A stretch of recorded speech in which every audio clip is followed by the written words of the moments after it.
A hooded figure battles a giant monster and easily defeats it. He stares at the symbol on his hand, calling it useless because it offers no room for growth. He only has 3 of the 4 crests. The first specializes in creation, the second in power, and the third in rapid firing. To grow stronger, he believes he must obtain the 4th crest, which is best suited for combat. Since a person's crest is determined at birth and can't be changed, he decides to reincarnate far into the future. A young boy gazes at the 4-crest seal on his hand while riding with his father to the capital. His father praises him for preparing to take the entrance exam at just 12 years old. The boy declares his determination to grow stronger. Suddenly, he senses a monster approaching with his crest and describes it to his father, who laughs it off. His father jokes that such a monster would be calamity grade only for the creature to appear moments later. The boy defeats it effortlessly. At the capital, the boy parts ways with his father and explores the city. He enters a sword shop where a young girl is pleading with the owner to remake her friend's magic sword. The owner brushes her off. The boy notices the swords are well crafted but poorly enchanted. The girl begs, explaining she needs the sword for tomorrow's entrance exam, but the owner insists he can't make enchanted blades. He offers a ready-made sword instead, but she describes the needed weapon in such detail that he admits he can't help. The boy steps in, offering to handle the enchantment, even though his 4th crest isn't ideal for it. The shopkeeper calls it the crest of failure. The girl places a magistone on the table and agrees to trust the boy. She asks the owner to forge the sword while the boy handles the enchantment. As the sword is being made, the girl introduces herself as Alma Laputius. The boy names himself Matthias Hildesheimer Matty for short. Alma explains the sword is for her friend, Luri, who then walks in asking if Alma had any luck. Alma introduces Matty, and both he and Luri are stunned when they see each other. Once the sword is finished, Matty enchants it. To make it long and light enough for combat, he adds enhanced fortitude and sundersteel effortlessly, without even reciting an incantation. Everyone is amazed. When Luri tests it by dragging the blade across the table, it slices the table clean in half. They freak out at how effective it is, but Matty insists it's just a standard enchantment. The shop owner offers him a job, but Matty refuses. The practical exams begin, testing skills like swordsmanship and spellcasting. Matty takes the exam too, and Luri meets up with him. Alma grumbles about acing every subject except tactics, which she found tough. Luri suggests they team up to pass. During her sparring match, Luri slices her opponent's sword in half, forcing him to yield. Next up is Matty. His opponent recognizes him and even knows he enchanted Luri's sword. Then, Matty faces the examiner directly. The examiner mentions wanting to see what Matty's father, Castor, taught him. Matty's surprised the examiner knows his dad, and the examiner adds that he'll pass Matty regardless of other scores if he holds his own in their duel. They draw swords, and Matty notices the examiner's stance is wide open like he's going easy on him. Annoyed, Matty thinks a test should push him to show his skills. He charges, shocking the examiner when he parries the strike. Their duel continues until Matty knocks the examiner's sword from his hand, forcing surrender. Everyone is stunned. The loser is Guile, captain of the Knight's Order. Next is the spellcasting exam. Luri goes first, instructed to hit 5 targets with fire arrow. She chants and fires one by one. Matty notes that incanted casting relies on spoken words, making it accessible, but inefficient slow chants leave users vulnerable. Luri has the Crest of Glory, the best crest for combat magic due to its synergy with incantations. When it's Matty's turn, he asks if fire arrow is mandatory. The examiner says no, but it's the simplest spell. Noticing Matty's crest of failure, the 4th crest, the examiner hints he might still pass if he excels elsewhere. Matty confirms the goal is long-range target destruction, then asks the examiner to step back so he can create a magic circle without chanting. He unleashes a massive flame that explodes mid-air, scorching the ground but blasting the targets away. Matty, Luri, and Alma get accepted. Matty's uniform fits perfectly. At the opening ceremony, Headmaster Edward addresses the students. He introduces himself and explains that while the first academy values formality, the second academy prioritizes ability. He tells Matty to visit his office afterward. Matty wonders why the headmaster wants to see him. Edward admits he's curious how someone so young is so powerful, even if being Castor's son explains part of it. He promises not to pry but asks for help. Wordless casting is a lost art, and Edward wants to revive it at the second academy. The only obstacle is their rival, the First Royal Academy. He asks Matty to teach wordless casting to prove their superiority in the next inter-school competition. When Matty agrees, the instructors celebrate. Matty is introduced as the special guest instructor for the next class. He demonstrates wordless spellcasting to the students, leaving them stunned. The instructor explains that Matty isn't the only one who can do this, and introduces Mr. Geisel. Geisel gives a demonstration, but his accuracy falls short of Matty's. He credits Matty's teaching for his progress in just a day, and the students begin their training. During practice, Luri runs out of magic, so Matty has her hold out her palm. He places his hand on hers to transfer magic to her. She tries wordless casting again, and succeeds. Eventually, Matty teaches all the students this technique, and after a month, the inter-school competition begins. Luri tells Matty she hopes there are no magical chosen ones at the competition. She explains that every time the second academy seems close to winning, one of these overpowered individuals appears. Matty senses one nearby with roughly 10 times his own magic power. Alma compares the energy to that of a demon, saying even the court magicians working together couldn't defeat one. Matty realizes demons haven't been wiped out in the this era. Maddie steps into the arena to face Devlis, one of the magical chosen ones. If the first academy wins, it'll be their 65 consecutive victory. Devlis bears the crest of glory, but Maddie suspects he's a demon using a disguise spell. His crest is fake, allowing him to blend in with humans. The 65th inter-academy competition starts. Lysis and Gias attack first, but are quickly defeated by Maddie. Devlis, startled, accidentally casts a spell without chanting, shocking everyone. Maddie closes in and slashes him with his sword, sending Devlis flying. He then uses another wordless spell, proving Devlis is a demon faking incantations. Demons have caused magic's decline, weakening human spells on purpose. They infiltrated the academy long ago, branding the fourth crest as the crest of failure. Devlis is stunned by Maddie's strength as his disguise shatters, revealing his true demon form. The first academy's headmaster is horrified, and Edward orders an evacuation. Before Devlis can flee, Maddie cuts off his wings, defeating him. Maddie thought he'd pushed demons to extinction in his past life back when he was Gaius the Sage. Now, he knows something's deeply wrong in this era. Matthias is the third son of the Hildesheimer family. He is Gaius, reincarnated into this world. Maddie notices that what was once the strongest crest is now considered the weakest. Luri runs to hug Maddie, relieved he's safe. Alma approaches and asks if she knows what she's doing, making Luri realize she acted on impulse. Maddie meets Edward and casually remarks that beating a demon isn't a big deal. Edward counters that no one in history has ever taken down a demon alone. The two meet the king, exchanging formal greetings as Maddie introduces himself. The king praises his demon-slaying feat and admits that under normal circumstances, he'd publicly honor Maddie with a high-ranking title, but doing so would expose that demons have infiltrated their ranks. Maddie privately thinks he doesn't care about status, only strength. The king considers gifting him a doubly enchanted magic sword, mentioning a blacksmith recently sold it to him. Maddie realizes it's the spare enchanted weapon he once made for the shop owner. He instead requests rights to all resources found in the kingdom's dungeons, which the king grants, settling his reward. The king reveals that the 4 magical chosen ones in the kingdom have vanished proof of demons' centuries-long infiltration. He wonders if Maddie's actions have driven the threat away, but Maddie explains that if unmasking the demons made them flee, they no longer see value in hiding. He predicts they'll regroup within 3 months to attack. Matthias proposes covering the kingdom in a barrier before then, using a divine-class artifact to make it permanent. He urges the king to allow continued teaching of wordless magic, leaving the monarch no choice but to trust him. The king appoints Matthias as leader of the demon-fighting efforts. Given free access to the royal archives, Maddie discovers a sword from ancient ruins. Studying its magic pattern, he recognizes it as one he crafted in his past life. Testing it, he finds it tougher than orichalcum perfect for the barrier's core. He also picks up a pendant from his past that boosts experience gains. Observing the training grounds, Maddie sees students improving at chantless magic. He's focused on strengthening humanity before himself. Luri and Alma approach with news from the headmaster. Maddie mentions he's heading to a dungeon for materials, and remembering parties are safer, she invites them to join. They hesitate, not wanting to hold him back,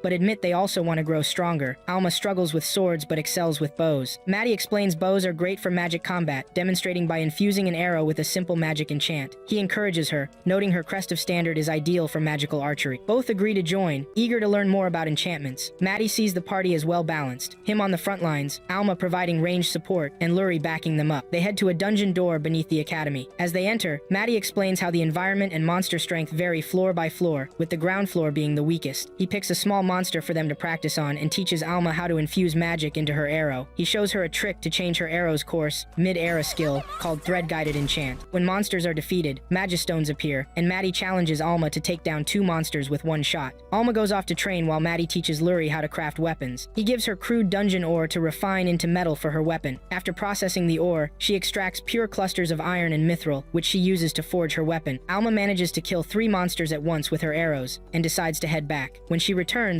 she's shocked to see Luri smashing through walls with enchanted swords she created. Maddie announces they'll test their progress on the 10th floor. On the 10th floor, they're first met by multiple snail monsters. Luri tries attacking with a wide-range fire spell, but it fails. Alma steps in with her arrows and takes them all out. The two make a great team. Luri crafts arrows, and Alma fires them at monsters. Maddie's pendant absorbs magic power from defeated monsters to boost his party's experience points. Suddenly, a massive killer dog appears, and Maddie warns them it's far stronger than anything they've faced. Luri and Alma team up and bring it down. Maddie suggests setting up camp by creating a barrier to establish a safe resting area. He infuses a Magistone with his magic to form the barrier and tells them to rest while he heads to lower floors to collect adamantite for reinforcement. He mentions going down to the 25th floor, which surprises Almath. Deepest anyone has ventured is the 23rd floor, achieved only by a legendary 30-man party under the protection of Gaius, a divine magic being. When Maddie hears the name, he wonders if it's a mistake. Maddie descends deeper and retrieves the adamantite rock. Sensing a powerful floor boss nearby, he battles a serpent that spews toxic fumes. His initial strikes with his blade do nothing until he shatters a magistone, coats his sword with its fragments, and slices through the arc serpent. The shockwave even reaches demons on other floors. He returns to his party and casually mentions he killed a monster. Maddie's party heads to a guild to sell the loot they gathered in the dungeon, drawing plenty of attention just for being students of the Second Academy. The attendant spots the crest of failure on Maddie's hand and assumes he's their porter. Maddie presents the arc serpent's head and says he wants to sell it. The attendant panics at the sight of the massive snake head, so Maddie takes it outside. She's shocked when he uses a storage spell and pulls out a huge magistone for sale, astonishing both her and his party members. The attendant remarks that the magistone could qualify as a national treasure, but Maddie explains he got it by slaying the arc serpent and that it's too small for barrier use. She admits her guild might not have the funds for all this. They receive 750 gold, and Maddie suggests splitting it equally among the three of them, even though party rules usually divide earnings by contribution. Sensing trouble, the girls detect a magical presence nearby and realize two demons are heading toward the Second Academy. Ashril and Deshril, the two demons, arrive at the academy, intending to test Maddie after his victory over Devilis. Recognizing their strength, Maddie assigns the girls to handle the weaker demon. Though terrified knowing how powerful demons are, the girls steel themselves at Maddie's encouragement. Ashril announces they'll start with an aerial spell, but before he finishes, Maddie appears in front of him and slashes with his sword. The attack doesn't phase Deshril, so Maddie realizes he'll need enhancements to win. Ashril fires a direct flame attack, but Maddie dodges. Low on magic, Maddie hijacks his enemy's spell, turning the flames back on Ashril, though the demon shakes it off quickly. Meanwhile, Luri shoots two enchanted arrows at Deshril to disrupt his magic and slow him down. Ashril orders Deshril to deal with the girls while he fights Maddie. Everything goes according to Maddie's plan. Ashril prepares a large-scale spell to obliterate Maddie's control magic, but before he can unleash it, Maddie targets the spell circle's weak point, canceling it. They clash swords, and Maddie effortlessly overpowers Ashril. The demon tries to flee with a flight spell, but Maddie has already seized control of his casting. As Maddie charges in, Ashril reveals a hidden point-blank spell, forcing them into another exchange. Maddie then uses an occlusion orb to knock Ashril down. The demon rises, attempting a suicide spell to summon a monster horde, but Maddie seals his magic and finishes him off. Luri and Alma buy time by disrupting Deshril's magic flow. Maddie moves in for the kill, casting a simple light spell designed to mimic the deadly Light of Death magic, since his current power isn't enough for the real thing. Deshril tries to flee, but Maddie orders Alma to shoot an arrow to stop him. He slices off the demon's wings and defeats it. The public is shocked to see Academy students take down two demons. Maddie quickly grabs the girls and teleports them away using a movement spell. Maddie's group and Edward meet up with the king, who congratulates them. The king offers Matthias anything he needs, and Matthias asks for more dungeons. The king agrees, promising to provide as many as he can find. When he asks Luri and Alma what they want, both request money, with Alma joking that you can never have too much. Maddie notices they're being watched by demons, even though the demons aren't physically present. He calls one out, but it stays silent. Maddie then zaps it with an electric spell. The king recognizes the voice as Erhard, the former captain of the Mage's Order. Maddie explains that Erhard was eavesdropping through a fixed magical interface. Though Maddie damaged it, he couldn't finish Erhard off. Maddie describes a spot in the palace where he sensed a reaction after destroying the interface, and asks the king if anything significant is there. The king reveals it's the site of a village destroyed by demons long ago, leading Maddie to conclude it's their hideout. He suggests going there, but the village is so distant it'd take 6 months to reach normally. Maddie's teleportation spell can't cover that distance due to his crest limitations. Meanwhile, the headmaster orders students to gather materials for the barrier before Matthias's party returns. Maddie's group sets out to hunt the demons, stopping at a remote mountain location to negotiate with Iris, the legendary darkness dragon. He tells Luri and Alma to wait while he talks to her. Iris was part of a group of dragons that challenged Gaius, but she surrendered early and was spared. She doesn't recognize Maddie and attacks, but he stops her with a disruption spell, shocking her. She's even more surprised when he speaks her language and reveals he's Gaius's reincarnation. Apologizing for the misunderstanding, she listens as Maddie explains he needs to slay distant demons and asks for her help. Iris refuses at first, citing her damaged wings, but Maddie heals them and swears her to secrecy about his identity. He then calls Luri and Alma over to meet her. Iris carries them as they fly, with Maddie instructing her to go as fast as humans can handle losing. When Iris prepares to speed up, Maddie urgently tells her to slow way down. Maddie's crew reaches the demon village. He takes out the first demon he runs into and senses two more. One is Erhard, and the other is even stronger than Ashril. Iris struggles to land and ends up crash landing because it's been so long since she last flew. As they move into the village, Maddie casts a telepathy spell so they can communicate mentally for smoother battle coordination. He tells both girls to handle a fence this time and hands them a casting circle. When he detects an enemy using a concealment spell, he orders them to stay put. He asks if they spot any area lacking magic, and Luri notices a corner with none. She grumbles about not finding the other demon, but Maddie tells her not to sweat it. Maddie disrupts the concealment spell, exposing Erhard, and Alma fires an arrow at him. Edward snaps the arrow, taunting that tiny arrows can't hurt a demon. He questions why Maddie won't attack him and deduces he's a fake since the real Maddie was just at the capital and couldn't have reached the destroyed destroyed village in time. Erhard charges at Maddie, who locks him down while Alma keeps shooting arrows. The arrows start taking effect, slowing Erhard down. Erhard powers up with his demon ace, Disfortune, trading lifespan for insane magic and strength. He lunges for Luri and Alma but ends up chasing an illusion Maddie cast. Alma lands the final arrow, finishing Erhard off. Maddie tells the girls to head back and wait outside with Iris, while he goes deeper to face the other demon alone. He crushes 3 Magistones, flooding the air with magic and forcing the demons to materialize. The demon warns Maddie he's way out of his league compared to Erhard, but Maddie shrugs it off, saying he's not planning to die. The demon attacks, and Maddie blocks, but the demon slices off his sword hand and strolls up to him, declaring it's over. He offers Maddie a merciful choice of how to die. Maddie quips he's not planning to kick the bucket for thousands of years. Once his analysis finishes, Maddie reattaches his arm with a recovery spell and starts attacking using the same toxin he used on Erhard. The demon activates Magic Circuit Overclock, a souped-up version of Disfortune with a lower death risk. Maddie nullifies it, forcing the demon back into mist form. The demon tries a spell that turns anything to mist, but Maddie cancels it, explaining his earlier analysis gave him counters. The demon explodes, revealing a dragon vein pillar, a conduit of Earth's magic power. The spell carved into it shows the demon's goal, tapping into the dragon vein to spawn a monster horde at the capital. Maddie's forced explosion shifted the spell 10 kilometers away from the capital, but they'll still need the Academy's help to dispel it. They return to the capital, and Iris uses a spell to turn demons into humans. Maddie gives Erhard's horns back to Edward, who jokes that his rewards might bankrupt the king's treasury. Maddie then asks Edward if he'd consider accepting Iris as a transfer student. Edward agrees, but says she'll need to pass the transfer exam with at least a 47 out of 50. Maddie isn't worried about the test, but offers to supervise it just in case. Maddie keeps quiet about the dragon vein pillar and the monster horde he saw earlier to avoid causing panic, planning to tell Edward after Iris's exam. He marks Iris's hand with a crest-like pattern resembling the first demon he fought in the arena. Iris flunks the written exam but moves on to the practical test, where she faces Gil, captain of the Knight's Order. Her sword drops the moment they clash. When she turns to grab it, Guile warns her not to turn her back on an enemy and swings at her, but she catches his blade bare-handed, telling him to wait. Shocked by her strength, he's lifted into the air with his own sword before she bats him away, sending him crashing into a tower roof. For the casting exam, Iris complains the 5 targets are too small. Her first shot veers toward the crowd, forcing Maddie to shield them. Her second attempt misses, exploding mid-air. By the third try, Maddie already has his magic shield up, but this time, she obliterates the entire ground. When Maddie asks for Edward's verdict, he calls Iris a bizarre girl, but passes her anyway. Maddie asks the principal how far along they are with the materials needed for the barrier. The principal explains they're moving slowly because they don't have enough crests of glory. He says most of the kingdom's crests of glory are enrolled at the First Academy. Maddie suggests asking the First Academy for help, but Edward says it'll be tough since the 2 academies don't get along. He tells Maddie he'll ask the king to step in because their situation is desperate. Edward summons the First Academy's headmaster under the king's orders. The headmaster is furious at Edward for calling him in, believing his academy is far superior to the Second Academies. He boasts that his school has more crests of glory, but Edward tells him to cut the act and focus on the urgent matter, the barrier they're building to protect the kingdom from demons. Edward asks for crest of glory users to refine the ore, but the headmaster refuses outright, saying he can't stand the idea of working with the Second Academy. Edward argues it's time he reevaluates his views, since their crests proved themselves in the inter-school competition. The headmaster snaps back that the match results were void due to demonic interference. Edward reminds him the demon was one of his own students. Maddie proposes a rematch where the loser does whatever the winner demands. The First Academy's headmaster agrees, but adds a rule banning Maddie and his party from participating. Maddie says that's fine. The competition starts in 2 days, and Maddie is determined to shut the First Academy up for good. The First Academy goes all out for the competition. Maddie planned to send in Iris if any of their students seem dangerous, but he senses no demons among them. The First Academy fields their best Crest of Glory students, while the Second Academy only sends 5 against their large numbers. As soon as the match begins, the Second Academy's students blast the First Academy's team away with wordless casting before they can even finish their spells, crushing them completely. The First Academy's headmaster refuses to accept the loss, calling the Second Academy's candidates beasts. Edward points out the king ordered everyone to switch to wordless casting and asks why the First Academy is still using incanted spells. The headmaster declares he must protect the kingdom's educational principles from pathetic crests of failure and mediocre crests of standard, even if it means defying the king's orders. The king, overhearing, asks if he dares to disobey and commands the royal guards to seize him. He then orders the First Academy students to work with the Second Academy from now on, learning wordless casting and assisting with the barrier project. Maddie and his party head out to gather Magistone for the barrier's core. They'll need a 60-centimeter piece, and Maddie says it shouldn't be too hard to find. He mentions Iris, being a dragon, probably has an 80-centimeter Magistone, but he doesn't plan to take hers. The other option is summoning a monster to get one. Alma and Lurie are handling different wolves with ease, but Iris struggles to control her powers. The girls are shocked to find themselves on the 17th floor. Maddie instructs Lurie to form a casting circle around the Magistone while they summon the monster. He tells Iris to infuse the Magistone with magic slowly, warning that rushing could cause disaster. But Iris dumps too much magic too fast, summoning a monster far beyond the floor's difficulty. The monster could easily drop a 60-centimeter Magistone. Iris attacks first, but gets swatted aside. Maddie asks if she can talk the monster down, but she calls the dragon a winged lizard and tells it to die the worst possible insult. The dragon retaliates, vowing to kill her. Maddie tells Iris to keep the dragon's attention while Alma shoots arrows, and he sets up casting circles on multiple Magistones. When the dragon notices Alma and Lurie, Maddie orders Iris to protect them, which she does by punching the dragon in the face. The dragon slams her into the ground when she tries to block an overhead strike. Maddie warns her not to tank every hit. Iris finds it odd the dragon hasn't used Dragon's Breath yet, and Maddie reveals he's blocking it with his magic. Dragonhide is arrow-proof and immune to the toxins Maddie used on demons. He considers telling Iris to transform into a dragon to fight it, but her unstable powers make that too risky. His current planishing Magistones and magic Circalsis the safest bet. Maddie tells Iris to provoke the dragon into using Dragon's Breath. She taunts it, forcing the attack,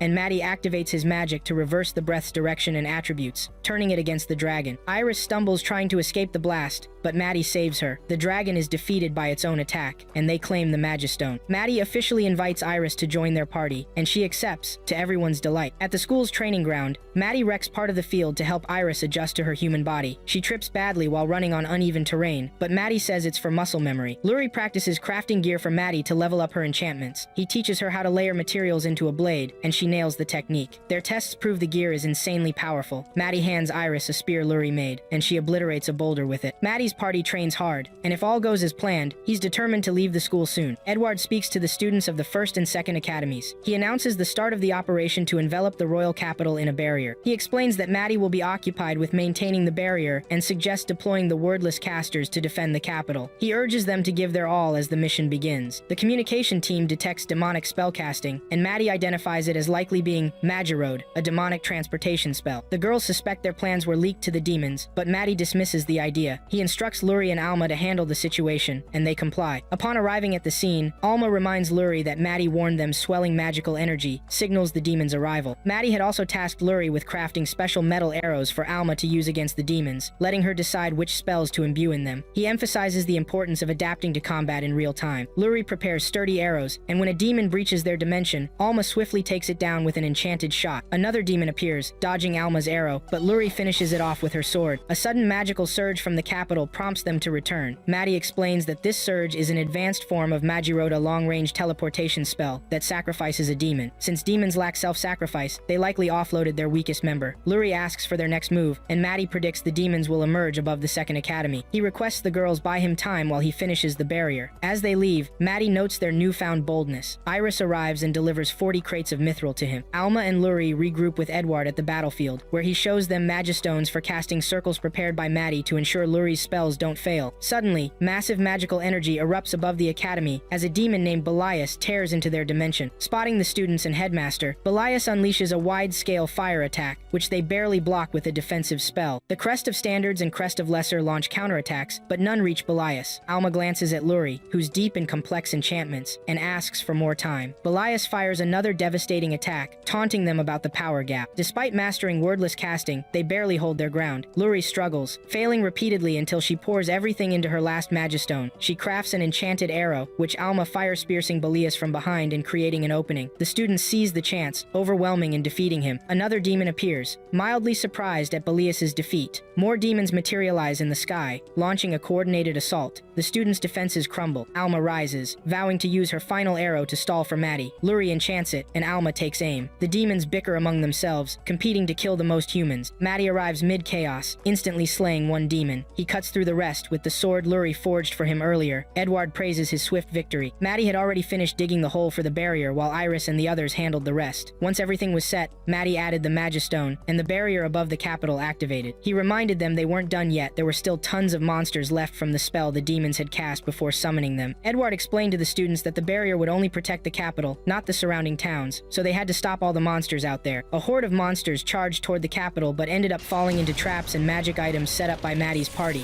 The second academy students had grown strong and made quick work of the low-level monsters. Iris spotted 3 larger monsters, and Edward ordered the students to retreat while Maddie and his team took over. The girls efficiently took down the monsters, while Maddie focused on a more powerful enemy. A monster called the Void Eater appeared, devouring other monsters to grow stronger. Maddie let it absorb the nearby creatures. Just as it was finishing, he gave Luri a pattern to carve into a Magistone and told her to throw it at the Void Eater. Once the inscription was done, Luri hurled the Magistone, and Maddie tossed a few more for the monster to swallow. The Void Eater fully formed, and Maddie told the girls to attack as usual. Alma and Luri fired arrows. Iris aimed for its feet, and Maddie went in close. He stabbed its eyes and used a special magic enchantment to slice off its legs, but the monster regenerated instantly. Maddie kept up the assault, unleashing every enchantment he had, including a spell that would keep attacking until either he or the enemy ran out of magic. The relentless strikes pierced the monster's body until it finally lowered its head. Maddie finished it off by cutting its neck. After the battle, Maddie decided to survey dungeons outside the capital, leaving the academy to investigate dragon veins. The next day, Edward offered Maddie a scholarship so the school could benefit from his achievements while making it easier for them and the nation to assist if he got into trouble. Maddie accepted. Luri was sad to hear he was leaving, but the headmaster extended the scholarship offer to the rest of the party, which they gladly took. A boy on a wagon spots Maddie's party traveling down the road and asks if they're adventurers. They confirm, and the group heads toward the Melkia Dungeon, a massive labyrinth with hundreds of floors. Iris and Maddie are surprised to hear that cities are now built over dungeons, something unheard of in their time. From their current location, skirting around the forest of Chikirisubia would take several days to reach Melkia, but cutting through the forest would get them there in half a day. The forest is a monster-infested zone, and rumors mention a clever monster lurking there lately. Intrigued, Maddie insists on taking the forest route. Luri and Alma feel uneasy, but Iris reassures them she could fly them out if needed though. Maddie points out her wings are still healing, limiting her flight. They pause to rest midway. Maddie hunts for food, but soon senses countless monster magic signatures closing and moving with eerie coordination, as if commanded. Among them, he detects a restrained signature, suspecting it's the rumored smart monster. After a brief clash, Maddie returns with his prize, the smart monster, identified by Luri as a wisdom monkey, known for its intelligence. He also brings back a bull-like monster for dinner. Luri crafts a pot and utensils from refined iron. Iris gathers firewood, and Alma collects local plants for soup. Post-meal, they resume their journey. Maddie theorizes the forest monsters avoid them out of fear Iris's dragon presence, and his defeat of the wisdom monkey likely deterred them. The party capitalizes on this, reaching Melkia by sundown. The dungeon city is quieter than expected. At a magical lamppost, they note its odd magic flowing like typical Magistone-powered equipment. It's haphazardly tied to a dragon vein. A local warns them to steer clear, as the lamppost has already killed 10 people this year from explosions. Moments later, it explodes again. Luri questions a store owner, who explains the dangerous setup is, by the Lord's orders, the king banned Magistones, calling them their most precious export. Maddie asks if the king's policies explain the town's decline, and the owner confirms, adding that a powerful monster appeared on the dungeon's 10th floor, and the king sent most adventurers to deal with it. Maddie buys 4 apples, and the party heads to the guild for dungeon permits. The equipment in town looks shoddy. At the guild, an attendant warns against permits they're issued by the king, not the guild, binding them to his whims. Missions, from dungeon delves to monster hunts, come monthly and often end in heavy casualties. Maddie requests 4 permits anyway. Just then, a woman bursts in, screaming about overwhelming injuries from a monster attack and begging for healers. Maddie raises his hand. They're brought to a place filled with a large number of sick people. He realizes the city can't even manage a temporary solution in a dungeon city packed with adventurers. When he asks why there are so few healers, he's told they used to have plenty, but the king drove them all out, considering them a waste of money. Maddie tries to heal a man but is stopped by an authoritative figure. The man questions Maddie, but he keeps healing anyway. After successfully treating the man, he orders his party and the surrounding people to follow his lead. Starting with the most critical cases, he instructs the others to cast healing spells in order of urgency. Maddie uses a healing method best suited for the crest of failure, sealing blood vessels to stop bleeding, repairing damaged organs, then closing the wounds. He tells everyone that by working together, they can save all the injured, and they do just that. Maddie asks about the previous king, having heard he was competent, unlike the current incompetent ruler. He's told the old king died suddenly in his sleep with no explanation. Given how demons have influenced the current irradiating to cities being built over dungeons, Maddie suspects the previous king was killed by demons, and that the current king might even be one. That night, Maddie writes a letter to the headmaster, asking him to forward it to the king. He drafts a decoy letter about homework and hides the real one under a false bottom in the delivery box to avoid inspection. Alma asks if delivering it himself would be faster, and he agrees but says he wants to see what happens in the dungeon first. He tells everyone to rest up for the next day's dungeon exploration. Maddie and Luri struggle to sleep. It's their first night out together. Iris and Alma sleep soundly while the two count monsters as a way to fall asleep until morning. The next day, Maddie tells Iris she nearly used her dragon's breath in her sleep, which could have blown the inn away. They reach the dungeon gate, which is just flimsy iron easy for a monster to break through. Iris opens it, and they all enter. She defeats a powerful monster, and they bring its head back to the guild. The attendant is shocked to see the head of yesterday's formidable monster lying before her. She asks how they did it, and Maddie says they handled it the usual way, though he didn't get involved this time. She says she can buy it, but payment won't be immediate. The king has to confirm it first. As she writes her report, Maddie uses projection magic to spy on her notes. He sees her label the three girls as beasts and himself as a healer, concluding he didn't fight due to his role. Maddie asks if they can get gold for the rest of the monsters, surprising the attendant that there are more. The party uses part of their reward for a nice dinner. On their way back, Maddie notices men following them. He knows the king has been spurred into action and is determined to unmask them. Maddie takes a detour to the inn. He uses a telepathy spell to talk to the girls, calming them down and revealing that they're being followed by the king's lackeys. He tells them to use a concealment spell and keep an eye on their pursuers to gauge their reactions. If they turn hostile, the girls should deal with them. They then appear in front of the stalkers, pretending to be lost. One of the stalkers gives them directions to their inn, only to realize he's messed up. The men try to grab Maddie and play along, but Alma asks what they want. Their leader spills everything he knows about the group, even mentioning Maddie's role as the party's healer. He laughs, boasting that they'll soon be serving his lord. Maddie tells Iris not to use weapons, just knock them out. She obeys, and while the men are unconscious, Maddie slaps a demon-detecting tracking spell on them, suspecting they're tied to demons. The next morning at the inn, Maddie gets a letter from the king and gathers his crew outside. They meet Ake in a spot where the king won't notice. Ake delivers a response to Maddie's earlier letter about the king of Melkia exploiting Dungeon City. He explains that, by the king's orders, Lord Dokiel Melkia is to be arrested under royal proxy Ake's supervision. Maddie and the girls are ready to take Dokiel down. He tells Ike he's already tracked Dokiel's underlings and knows his location, a heavily guarded estate on the edge of town. Ake suggests calling the knights for backup, but Maddie insists his party can handle it alone. They reach the estate to find the gates shut in broad daylight, unusual. Using magic, Maddie senses concentrated defenses inside, guessing the king knows their plan. Ake wonders if they've been tipped off, and Maddie confirms it. Ake wants to retreat, but Maddie pushes forward. Inside, the king's minions attack, but Luri blocks them all. Maddie steps in, electrocuting the remaining guards. Dokiel's room should be on the second floor, but Maddie's detection spell reveals everyone's actually in the basement. He finds the hidden entrance, where framed portraits line the walls, and opens the stairway down. Dokiel notices the sudden silence and asks his attendant if the intruders have been crushed. The attendant admits they'd have heard by now if that were true. Dokiel can't believe his men were taken out so fast, but orders an escape through a secret passage, just in case. Before they can leave, Maddie walks in, startling the king. Dokiel's shocked to see a kid in his basement and demands answers. Maddie introduces himself and calls in his party. Dokiel tries to ambush him with his men, but Maddie knocks them all out. Royal Proxy Ike arrests Dokiel, who threatens retaliation if anything happens to him. Maddie knocks him unconscious, and Ake hauls him off to the capital for questioning. Maddie tells Ake he has other business like figuring out how Dokiel anticipated their raid. He spots a letter on Dokiel's table, revealing the arrest order and wonders who leaked it. Tracing faint magic residue, Maddie confirms it's from a demon. He realizes the demons are after the dragon vein in the dungeon way, bigger than the one in the capital. Ake prepares to report this, but a massive earthquake cuts him off. Maddie warns that the demons have started messing with the dragon vein. The magic signature shows a monster horde heading their way. They have 2 hours to stop the demons in the dungeon before Melkia is overrun. Time's running out. In the dungeon, everything looks eerily empty, as if traps are set everywhere. Maddie points out a spot for Iris to dig through, which should lead them to the dragon vein. Luri senses a demonic aura around it, and Maddie explains that the demons tampered with the dragon vein long ago and are now putting the final touches on their scheme. Luri asks if they can stop whatever the demons are doing, and Maddie splits the group into 2 teams. He heads to the floor where the demons are hiding to strike them down, aiming to halt their plans and restore the dragon vein to normal. He tells Luri to lead the other team while he sets up a limited-range communication circle linked to the dragon vein, allowing the party to stay in contact anywhere in the dungeon. Maddie checks in with Luri, who's working to fix the dragon vein, warning her to be careful. One wrong move could blow up the whole town. As he takes down demons, with only an hour left before the demon horde arrives, Maddie confronts the demon manipulating the dragon vein. Suspecting the demon is using a communication spell, he taps into it with magic align. He overhears another party telling the demon that Maddie isn't the one disrupting their spell. They suspect Luri instead. The demon is ordered to kill Maddie and finish off Luri, with a warning not to underestimate him. They clash, and the demon blocks Maddie's first attack with a barrier that explodes on impact. Ordered to finish Maddie quickly before he breaks the barrier, the demon presses the attack. Maddie instructs Luri to prepare casting circles 14 and 17 while he keeps the demon busy. The demons have a long-range strategy to counter the crest of failure, but Maddie dodges everything. When they switch to traps, Maddie pretends to fall for them, then has Luri activate Circle 14 to disable the traps, and Circle 17 to cut off demon communications using the dragon vein. With their links severed, Maddie keeps attacking the demon's barrier, eventually charging in to shatter it with his sword. When the demons restore their communications, Maddie realizes the one giving orders must be an ancient demon it knows about his past life. The demon uses Disfortune, but Maddie dodges dodges every strike and defeats it. Meanwhile,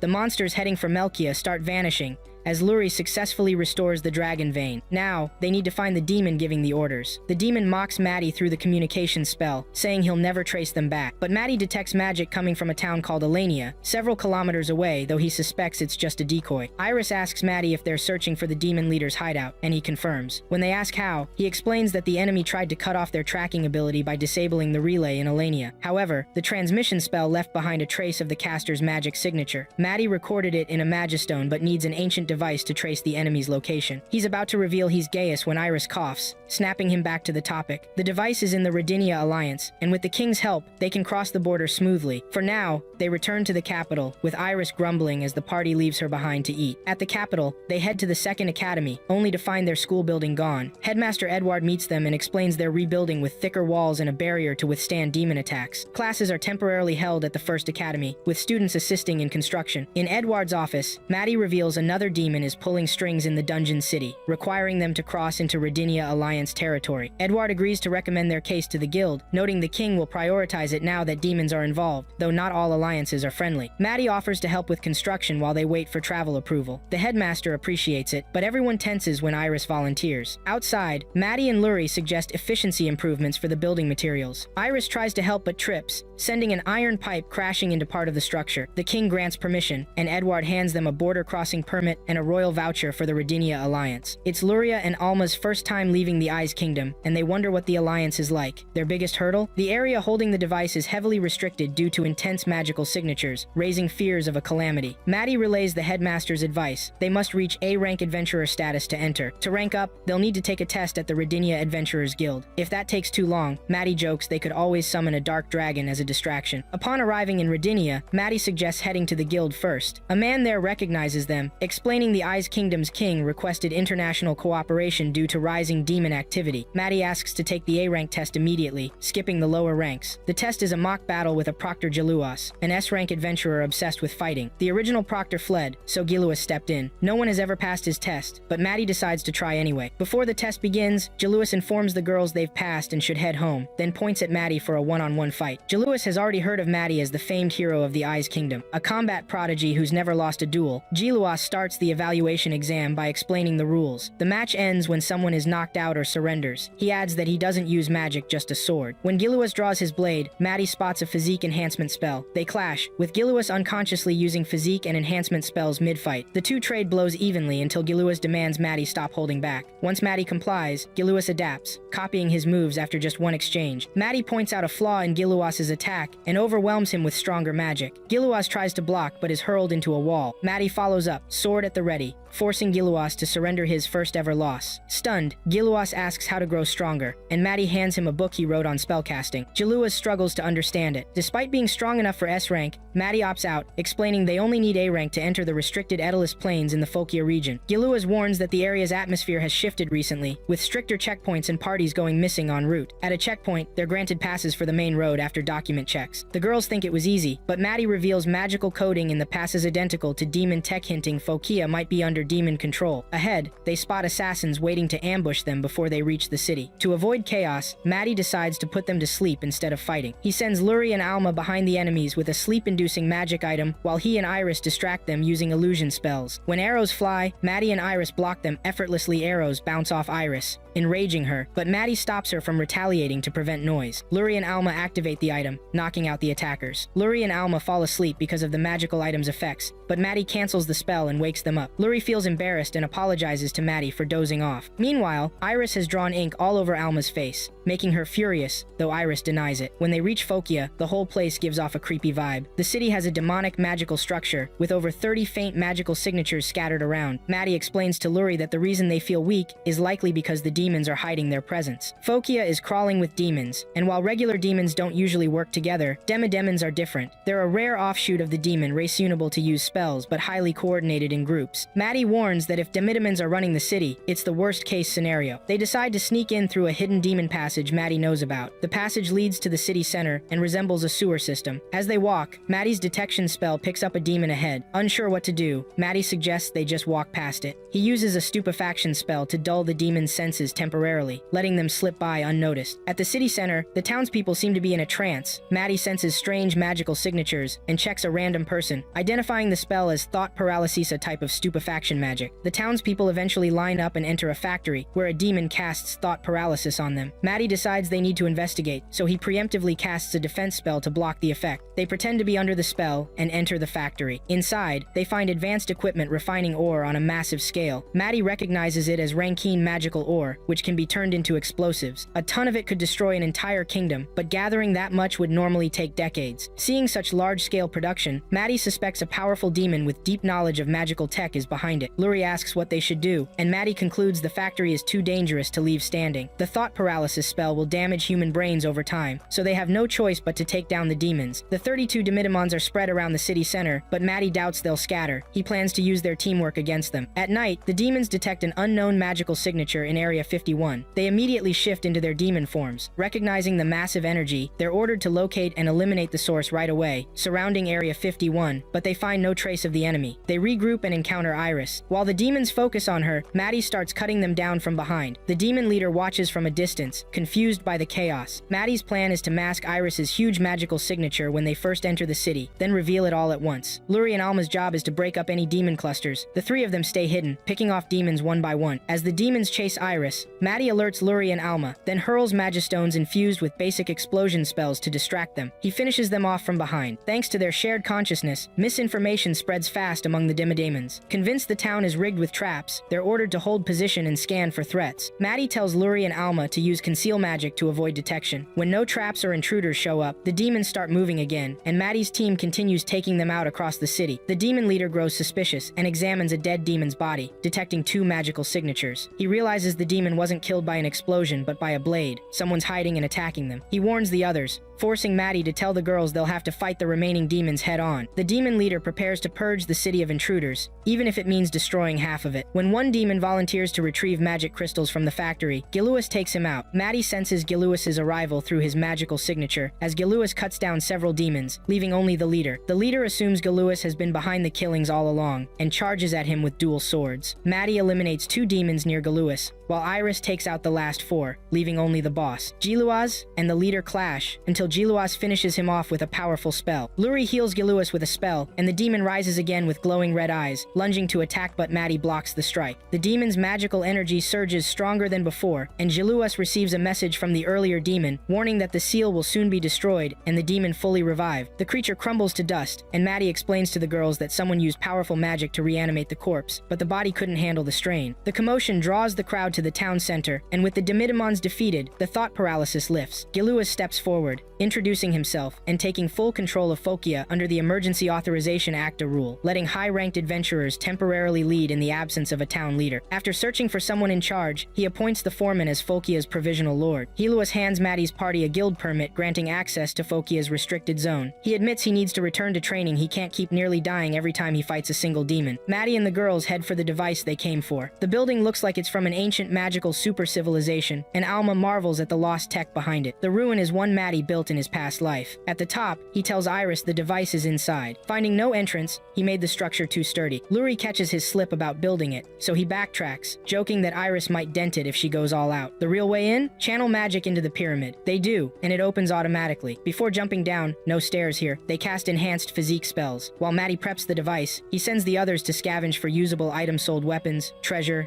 anything. Luri finds a sword Maddie designed during a sleep-deprived all-nighter, cool looking but useless. Alma discovers a spear too heavy for her. Maddie says Iris could wield it with her magic, but it's risky due to its tricky control. Iris uncovers ancient preserved food, but the moment she opens it, the stench knocks her out cold. The device fully powers up, and Maddie inserts a refinery component from Fokia for analysis to trace whoever supplied the demons with refining tech. The magical scan reveals data, including a demonic signature, exactly as Maddie suspected. It matches the demon who was giving orders in the dungeon city, and Maddie believes this demon is plotting to wipe out humanity. Using the magical signature he got from the dungeon, he pinpoints the demon's location. When Maddie activates the machine, everything flashes red. The seal is about to break. The girls ask if Maddie's strong enough to reseal it, but he mentions Zardius, explaining that basic skills won't work on him and they're no match for him as they are now. Maddie says their only shot is using an immortality spell and training for a century. Iris suggests stronger weapons might help, so Maddie picks up a sword to analyze it. He searches for more items with magical signatures matching the ruins, hoping to find powerful magic gear from around the world to use against Zardius. Since all the weapons Maddie made in his past life are scattered globally, he tracks down a magic sword in Eyes, the capital kingdom. Maddie's group flies to Eyes, and he gives Alma and Luri magistones he designed to react to the magic sword. Just then, Zardius breaks free from the seal and charges at them. Maddie tells the girls to hurry and find the sword while he stalls Zardius. Meanwhile, Academy students detect strange magic and suspect Maddie's arrival. They spot Luri and Alma falling from the sky as they track the sword to the castle treasury. After landing, they take the fastest route to the castle. Maddie preps his first attack, waiting for Zardius, who's traveling through a demonic subspace similar to the teleportation spell demons used to attack the capital. Maddie tries to seal the space before Zardius arrives, but fails, forcing him into a direct fight. He orders Iris to fire a dragon's breath and retreat, figuring her presence alone should keep Zardius cautious. Zardius tanks the attack unharmed, draws his sword, and swings at Iris. She dodges thanks to Maddie's layered defenses, but Zardius immediately turns on him. Luri and Alma reach the treasury, but before they can push past the guards, the king intercepts them. After hearing their explanation, he lets them through. Zardius moves so fast, Maddie can't counter all his attacks. With victory looking nearly impossible, Maddie resolves to sacrifice himself to win. Luri and Alma keep searching for the sword, and Luri finally finds it inside a blue box. She grabs it, and they rush back to Maddie. Zardius mocks Maddie, calling him foolish for thinking he could stall with such weak power. He launches a massive long-range attack across the entire capital, forcing Maddie to summon a defensive spell to shield the city. Zardius realizes Maddie is preparing something inside the barrier to resist him. Knowing his minions can't enter as long as the barrier stands, he taunts Maddie about the monsters already trapped inside when it went up. Ashril and Deshril reappear in front of the girls. This time, they take them down easily, but Ashril steps forward, demanding they surrender their weapons. He threatens to kill 2 of their classmates, held hostage, if they refuse. Maddie senses demonic energy within the barrier. Zardius reveals he resurrected the demons' stored corpses in the capital and magically commanded them to hunt Maddie's allies. He fires another attack, overwhelming the barrier's defenses. Maddie intercepts and redirects the blast. Zardius sneers that Maddie's weakness comes from protecting other. She dares him to abandon them and fight at full strength. The captive boys urge the girls to ignore them and take down Ashril. When Ashril asks if they're fine with letting the boys die, the girls reluctantly hand over their weapons. Maddie hopes Alma and Luri found the sword without it. Humanity is doomed. Zardius asks what Maddie plans to do now that he's lost. Maddie refuses to surrender. He'll use his remaining life force and magic to activate a reincarnation spell, Reborn in an era where Zardius is weaker. He sharpens his combat skills, vowing not to fail the girls who trusted him. As he launches his counterattack, Zardius calls him a fool. Just as Ashril reaches for the weapons, the headmaster and students ambush him from above. Luri frees the hostages while Alma shoots an arrow at Ashril. The students execute their trained demon counter tactics, pinning Ashril down as Luri and Alma press on. Maddie burns his life force to amplify his magic, buying time until the girls arrive. The moment Luri throws him the sword, Zardius stabs Maddie through the back, the blade impaling him. Maddie Collapshope seems lost. Luri screams his name, tears streaming down her face. Then, the sword's gem glows. Maddie rises. Zardius is stunned he'd pierced Maddie's heart. Maddie explains that was the sword's activation condition. Death triggers revival with a surge of magic. Now wielding his past life's ultimate weapon, Maddie moves faster than ever, his power barely controllable. He tells Zardius his body no longer matters, she'll rebuild it with magic when this is over. Zardius is stunned, convinced no human should possess such skill. He demands to know Maddie's true identity, and Maddie reveals he's the strongest sage with the weakest crest. With one final slash, Maddie finishes off Zardius. Before vanishing, Zardius warns Maddie that he isn't the only chaos demon in the world. The next one will surely destroy him. When the battle ends, Luri rushes to hug Maddie, admitting she was terrified of seeing him die. The headmaster and others inform the group that the other students handled the demon inside the barrier, with no casualties reported. Maddie points out they'll need to repair the damage they caused, then releases the magic power from his Sorta, one-time use artifact. The next day, Maddie and his party meet the king. Luri thanks him for granting them access to the treasury earlier. The king brushes it off, saying it was his duty to protect the kingdom in its time of crisis. As a reward, he offers them titles and land. Since Matthias prefers to remain an adventurer, the king instead gifts him the sword Luri took and invites him to choose anything else from the treasury. There, Maddie discovers an adamantite alloy arrow he crafted in his past life, along with a matching bow he once made. When he asks for the bow, he's told it was deemed useless due to severe rust and sold to the Isis Company, the largest local shop and a major buyer of the palace's scrap metal. They visit the shop, only to learn the bow had been melted down into a mixed metal block since no one could identify it. Maddie considers separating the metals to reclaim rare materials and buys all their blocks, having them sent to his inn. On their way out, Edward intercepts them with urgent news. They meet Guile, captain of the Knight's Order. Though the headmaster already briefed Maddie, Guile explains that an attack occurred 2 days ago near the border with the Sihil Empire carried out out by 300 puppets now lying before them. Maddie examines one and realizes the magic circle is complex, and the wood isn't ordinary. Worse, the puppets run on stolen human life, energy drained from many people at once. Only a demon could do this. Guile pleads for Maddie's help once more, for humanity's sake, and Maddie agrees.